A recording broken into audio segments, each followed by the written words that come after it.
Chapter 1. I don't want a disciple, but he offered too much. Senior, this is my gift for apprenticeship.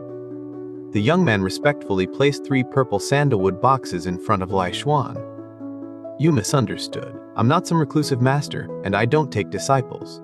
Please take them back. Lai Xuan replied, slightly exasperated.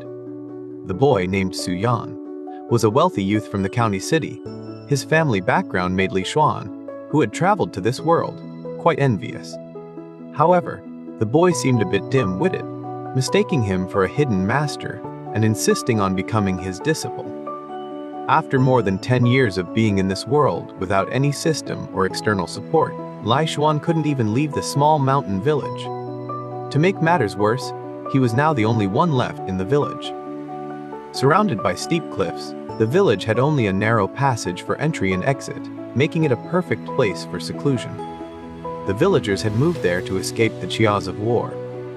Now, with no conflict in the outside world, the younger generation of the village was unwilling to live ordinary lives and began to leave to seek their fortunes elsewhere. The nearest town was 100 miles away, with treacherous roads, especially through a dense forest where fierce beasts often roamed. Over the years, the village's population dwindled. By the time Lai Xuan arrived, there were only a dozen households left, mostly elderly residents. Including Lai Xuan, there were only 5 young people left in the village, all wanting to leave for the city to seek a better life. But the journey was perilous. The treacherous 30-mile beastly forest was notorious for claiming the lives of several young villagers. 10 years ago, a villager who had left the village returned, claiming to have learned a technique for killing tigers, and was not afraid of the beasts in the forest. Li Xuan and a few others decided to accompany him. Despite the dangers, they thought they might pass through safely. Unfortunately, luck was not on their side. A striped tiger appeared. The guy who claimed to know how to kill tigers immediately charged forward with a dagger, roaring and attempting a sliding tackle. Only Lai Xuan managed to escape in a panic, believing he survived because he had turned to flee the moment he saw the reckless charge. That tiger killing technique was utterly unreliable, leading someone straight into danger. From that day on, Li Xuan was the last young person left in the village. The elderly, who had lost their families, passed away one after another. Just half a month ago, Li Xuan buried the last elderly villager. Looking at the empty village, with only himself left, Li Xuan felt a mix of sadness and anger. Other travelers who had come to this world either rose against the odds or had extraordinary backgrounds. And what about him? He couldn't even leave the small village. Without a system or external support, he risked living a lonely life in that small village. Sigh. I thought I could become an existence that traverses thousands of miles with a single sword, slaying demons and monsters, achieving enlightenment and looking down upon all ages. Turns out I was overestimating myself. Ali Aishan sighed internally, self-mockingly thinking. I can't even leave the small village, yet I want to traverse thousands of miles with a single sword. Ha! It was this self-mockery that caught the attention of Su Yan, who had somehow found his way to the village.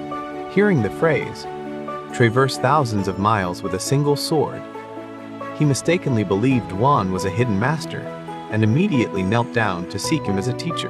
I finally found you. Please accept me as your disciple and teach me your unparalleled skills. Lai Xuan was startled, his eyes wide as he looked the 16 or 17-year-old youth in fine clothes with a long sword at his waist. He was somewhat bewildered. I am Su Yan from Dong County. Since childhood, I have aspired to find true martial arts. Today, I am fortunate to meet you, Senior. I hope you accept me as your disciple. I will diligently cultivate and never let you down. Thud! Thud! Watching the boy bow fervently, Li Xuan was utterly confused, thinking, this kid isn't very bright. And no matter how Li Xuan refused or denied being a hidden master, Su Yan was unwavering, insisting on becoming his disciple. His fervor was giving Lai Xuan a headache. I am not a hidden master, nor do I understand martial arts cultivation. You have the wrong person. I'm the one hoping to find someone to teach me martial arts. Impossible. Su Yan insisted, his gaze resolute. Senior, please don't deceive me. You must be a hidden master. Look around. The steep cliffs and beautiful scenery clearly indicate this is a place for seclusion. If you weren't a hidden master, why would you live here alone? Senior, please accept me as your disciple. I will never disappoint your teachings. Xuyan continued to bow, his eyes fervent and unwavering. I am not a hidden master. I don't know any cultivation methods. I won't take on disciples. You truly have the wrong person. Lai Xuan felt helpless. How did this kid manage to cross the beastly forest and reach the village? Had he lost his mind in search of a hidden master? I understand.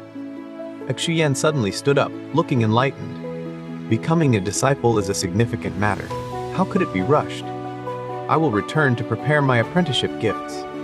Before Li Zhuan could process what was happening, Su Yan dashed away, quickly disappearing from sight.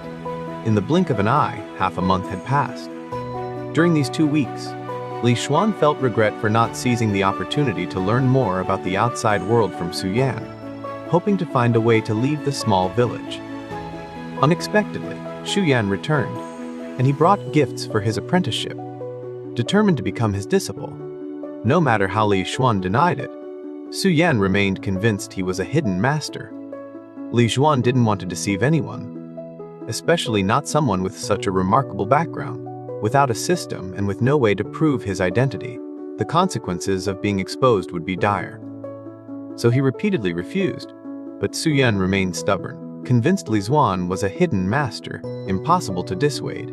Senior, this is 300 taels of gold. I know that gold and silver may not catch your eye, but an apprenticeship gift is essential. This is a small token of my sincerity. Xu Yan opened one of the boxes, revealing 30 neatly arranged gold ingots. Lai Xuan stared at the gold ingots, swallowing hard, feeling a bit tempted, but ultimately gritting his teeth and saying, I won't take on disciples. I'm not a hidden master. Please take it back. I'm not that much older than you. Although you look young, senior, it must be due to your accomplished cultivation and eternal youth. Xu Yan remained convinced Lai Xuan was a hidden master and opened the second box. This is a 1,000-year-old ginseng, the second gift for my apprenticeship. I hope you will accept it. Li Xuan swallowed again, gazing at the ginseng, which had a complete root and appeared human-like. The faint scent of ginseng invigorated him. There was no doubt that 1,000-year-old ginseng was a rare treasure. Villagers used to say that 100-year-old ginseng could prolong the life of someone on the brink of death for 3 days, rejuvenating their vitality and extending their lifespan. If a 100-year-old ginseng had such miraculous effects, a 1,000-year-old one would surely be even more powerful.